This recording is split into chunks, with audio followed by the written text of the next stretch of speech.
네, 샬롬 반갑습니다. 오늘 에베소서 2장 1절로부터 10절 말씀 같이 읽고 또 이 안에 있는 귀한 하나님의 말씀 잠시 나누도록 하겠습니다. 기도합니다. 우리를 사랑하신 하나님 감사합니다. 오늘도 하나님 말씀 앞에 겸손하게 무릎 꿇고 마음을 열고 주님의 말씀을 듣습니다. 성령님 내 안에 오셔서 나에게 말씀하여 주시고 깨닫게 하시고 깨달은 대로 살아갈 수 있도록 주님의 은혜를 내려 주옵소서. 감사하며 예수님 이름으로 기도합니다. 아멘. 네, 오늘 에베소서 2장 1절에서부터 10절 말씀 제가 읽어드리고 이번 주에 나눠드렸던 깊은 바다 통해서 앞부분 생각해 보도록 하겠습니다. 여러분도 전에는 허물과 죄로 죽었던 사람들입니다. 그때 여러분은 허물과 죄 가운데서 이 세상의 풍조를 따라 살고 공중의 권세를 잡은 통치자, 곧 지금 불순종의 자식들 가운데서 작용하는 영을 따라 살았습니다. 우리도 모두 전에는 그들 가운데서 육신의 정욕대로 살고 육신과 마음이 원하는 대로 행했으며 나머지 사람들과 마찬가지로 날 때부터 진노의 자식이었습니다. 그러나 하나님은 자비가 넘치는 분이셔서 우리를 사랑하신 그 크신 사랑으로 말미암아 범죄로 죽은 우리를 그리스도와 함께 살려주셨습니다. 여러분은 은혜로 구원을 얻었습니다. 하나님께서 그리스도 예수 안에서 우리를 그분과 함께 살리시고 하늘에 함께 앉게 하셨습니다. 그것은 하나님께서 그리스도 예수 안에서 우리에게 자비로 베풀어 주신 그 은혜가 얼마나 풍성한지를 장차 올 모든 세대에게 드러내 보이시기 위함입니다. 여러분은 믿음을 통하여 은혜로 구원을 얻었습니다. 이것은 여러분에게서 난 것이 아니요 하나님의 선물입니다. 행위에서 난 것이 아닙니다. 그러므로 아무도 자랑할 수 없습니다. 우리는 하나님의 작품입니다. 선한 일을 하게 하시려고 하나님께서 그리스도 예수 안에서 우리를 만드셨습니다. 하나님께서 이렇게 미리 준비하신 것은 우리가 선한 일을 하며 살아가게 하시려는 것입니다. 아멘. 에베소서 2장은 우리 지난주에 읽었던 1장 말씀의 요약이라고 생각하셔도 좋습니다. 하나님께서 우리 죄인들을 구원하시고 하나님 백성 삼아 주셨는데 그 일이 어떤 일인지 다시 한번 우리에게 설명해 주고 있습니다. 깊은 바다 질문을 통해서 같이 한번 생각해 보겠습니다.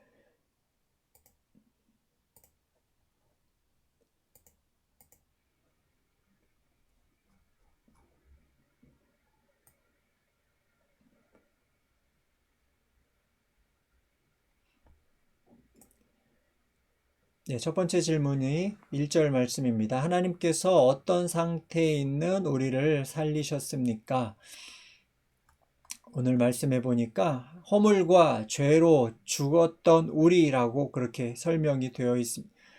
허물과 죄로 죽은 상태였던 우리를 하나님께서 구원하셨습니다. 그 상태는 하나님의 생명으로부터 떠나 있는 상태. 하나님께서는 사람들을 하나님에 의해, 하나님을 위해 창조하셨는데 사람들은 그 창조의 섭리를 벗어나서 자기가 주인 되어서 살아서 하나님의 진노 아래에 있었던 하나님으로부터 끊어져 있는 상태에 있는 아무런 소망 없는 상태에 있는 죄인들이었다라고 성경은 그렇게 이야기하고 있습니다. 하나님께서는 하나님으로부터 완전히 떠나져 있는 우리를 살려주셨습니다. 하나님의 은혜로 개입하시기 전에 우리의 삶은 어떠했습니까? 하면서 2절과 3절에 다시 한번 그 말씀을 소개하고 있습니다. 읽어보면 그때 여러분은 허물과 죄 가운데서 이 세상의 풍조를 따라 살고 공중의 권세를 잡은 통치자 곧 지금 불순종의 자식들 가운데서 작용하는 영을 따라 살았습니다. 이렇게 기록되어 있습니다. 하나님이 은혜로 개입하시기 전에 우리들은 세상의 풍조, 세상의 가치관을 따라 살았다 이렇게 기록되어 있습니다. 하나님의 원리와 하나님의 법칙이 아닌 세상이 원하는 세상적이고 물질적이고 비도덕적이고 자신의 욕망에 이끌리는 삶, 차별하고 무시하고 하나님이 복되라고 불러주신 그 삶을 버리고 세상의 가치관을 따라서 살았다라고 이야기합니다. 그리고 그 모든 일들의 배경에는 공중 권세 잡은 자 사탄이 있다라고 성경은 이야기합니다. 그래서 결론적으로 말씀드리면 하나님의 은혜로 개입하시기 전에 우리의 삶은 육체의 욕심을 따라서 지냈고 또 육체가 원하는 것을 따라서 행했고 마음이 원하는 것을 따라서 했다라고 성경은 기록합니다. 그러니까 정서적으로, 신체적으로, 이성적으로, 전적으로 하나님을 떠나서 자신의 욕망에 이끌려 사탄의 지배를 받으며 그렇게 살았다라고 기록하고 있습니다. 그래서 한마디로 요약을 한다면 구원받기 전에 우리는 어떤 존재입니까? 하나님의 진노의 자식이다라고 성경은 기록하고 있습니다. 허물과 죄로 죽었고 세상과 육체와 마귀의 종이 되어서 하나님의 진노 아래서 정죄를 받는 그런 인생들이었다, 그런 존재였다라고 말하고 있습니다. 우리에게는 아무런 소망이, 아무런 기대가 없는 상태였는데 4절로 가면서 극적인 반전이 일어납니다. 4절에 하나님께서 본질상 진노의 자식인 우리를 위해서 놀라운 구원을 베푸십니다. 자, 그런데 왜 하나님께서 우리에게 그런 은혜를 베푸셨는가? 4절 말씀 보니까 그러나 하나님은 자비가 넘치는 분이셔서 우리를 사랑하신 그 크신 사랑으로 말미암아 이렇게 되어 있습니다. 하나님께서 우리를 구원하신 이유는 다른 데 있지 않고 그분은 자비가 넘치시고 그분은 사랑이 풍성하신 분이셔서 그 사랑 때문에 우리를 구원했다라고 기록하고 있습니다. 하나님께서 허물로 죽은 우리를 어떻게 구원하셨습니까? 그리스도와 함께 살리셨다 되어 있습니다. 죄로 허물로 죽었던 우리를 예수 그리스도를 살리실 때 그 안에서 함께 살리셨고 그리스도와 함께 부활의 능력으로 일으키셔서 그 부활 능력으로 살아가게 하셨으며 그리스도 안에서 함께 하늘에 앉히셨다. 예수 그리스도 안에 있는 사람들은 영원한 하나님 나라의 그 영광에 함께 참여하게 하셨다라고 기록되어져 있습니다. 허물과 죄로 죽은 우리를 예수 그리스도 안에서 살리시고 일으키시고 하늘에 앉히셨다라고 되어 있습니다. 우리가 지난주에 우리의 구원은 오직 예수 그리스도 안에 있다라고 말씀을 들었었습니다. 그 예수 그리스도 안에 있다라는 것은 우리의 죽음에서 예수 그리스도의 능력으로 우리가 살아남을 얻고 또 일으킴을 받아서 예수 그리스도의 사람들로 마땅히 살아갈 수 있는 능력을 공급받게 될 것이고 장차 하나님 나라에 반드시 들어가게 될 것이다. 그 모든 구원이 예수 그리스도 안에 있다라고 오늘 성경은 다시 한번 이야기해 주고 있습니다. 예수님 안에서 이루어진 하나님의 놀라운 구원 역사의 목적은 무엇입니까? 하나님께서 진노의 자식이었던 우리들을 예수 그리스도 안에서 하나님의 크신 자비와 사랑으로 건져내셨는데 그 궁극적인 목적, 구원의 역사의 목적은 어디 있습니까? 7절 말씀 보면 하나님께서 그리스도 예수 안에서 우리에게 자비를 베풀어 주신 그 은혜가 얼마나 풍성한지를 장차 올 모든 세대에게 드러내 보이시기 위함입니다 했습니다.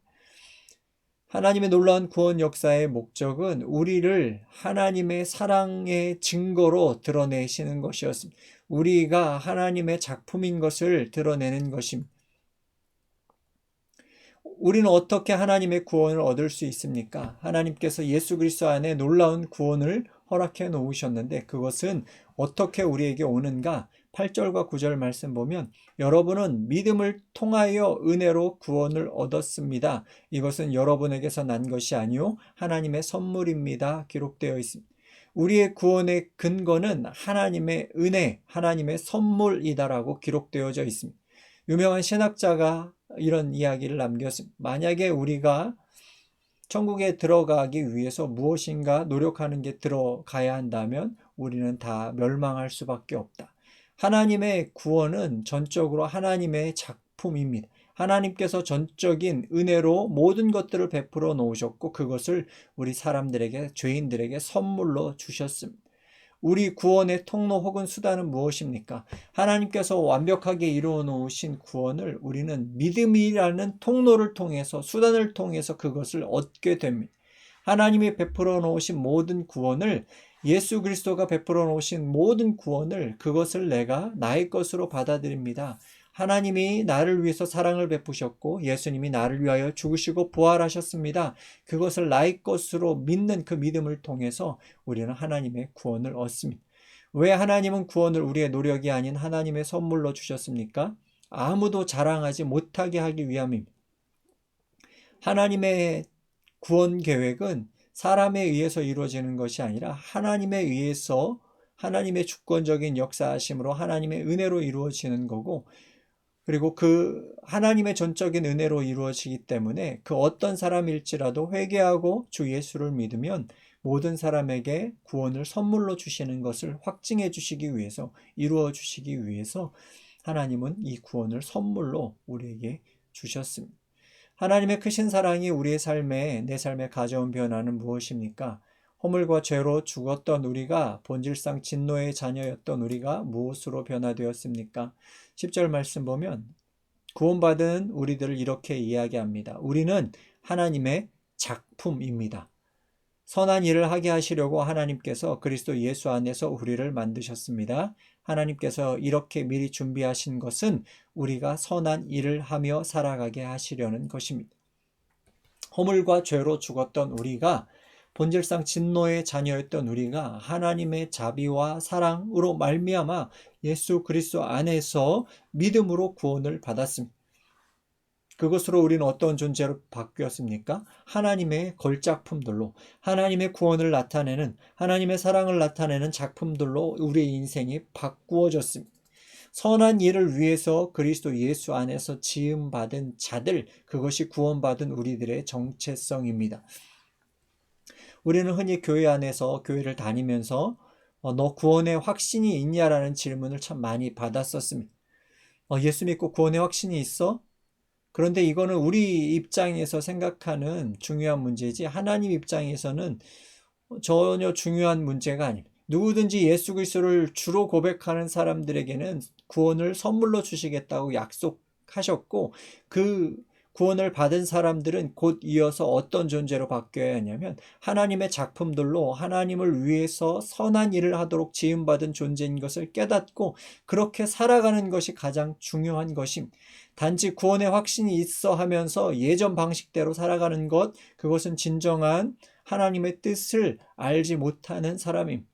정말로 하나님의 뜻을 깨달은 사람은 예수 그리스도를 믿고 나는 이제 하나님의 능력으로 구원받은, 하나님의 절대적인 주권과 사랑으로 구원받은 하나님의 작품이다. 내 이후의 인생은 그렇게 나를 사랑하신 하나님을 위해서, 나를 위하여 죽으시고 부활하신 예수님을 위해서 사는 인생이다라고 결정하고 그 하나님이 주신 일을 하면서 살아가는 것, 그것이 우리의 본분이고 우리의 변화된 신분인 줄로 믿습니다. 믿음이라는 것은 내가 바라는 것을 믿는 것이 아닙니다.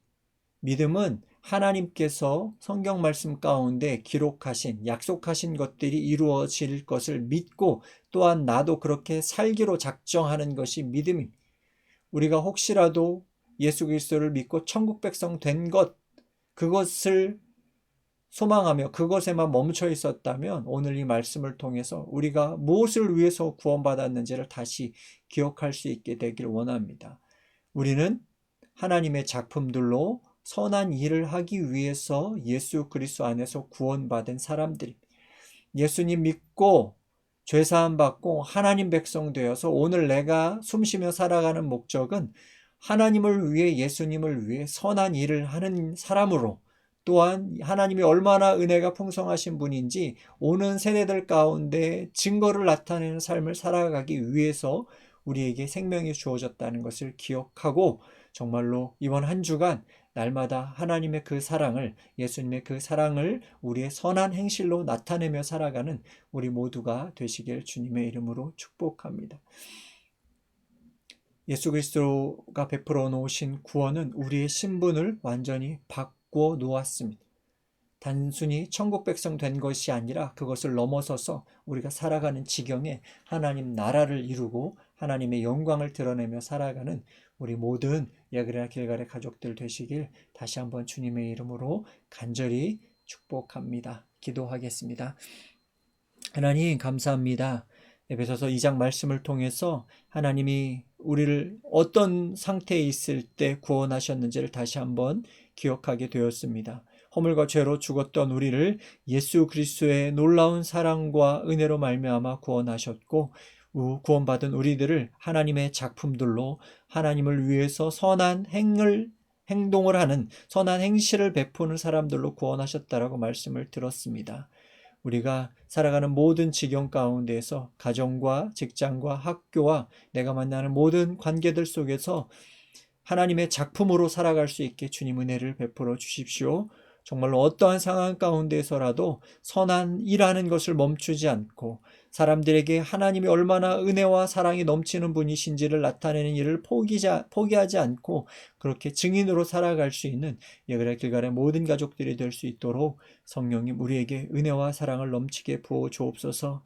이번 한 주간 어린이날과 또한 어버이날이 있습니다. 우리 사랑하는 자녀들과 부모님께 최선을 다해서 주님의 사랑을 나타낼 수 있는, 전할 수 있는 우리 모두가 될 수 있도록 주님이여 우리를 도와주옵소서. 감사하며 예수님의 이름으로 기도합니다. 아멘. 고맙습니다. 금요일에는 나머지 부분 11절부터 마지막 절까지 같이 또 생각해보고 또 기도하는 시간을 갖도록 하겠습니다. 3일 동안에도 또 하나님의 은혜와 사랑이 우리 모든 가족들을 지켜주시길 간절히 소망합니다. 고맙습니다. 금요일 날 뵙겠습니다.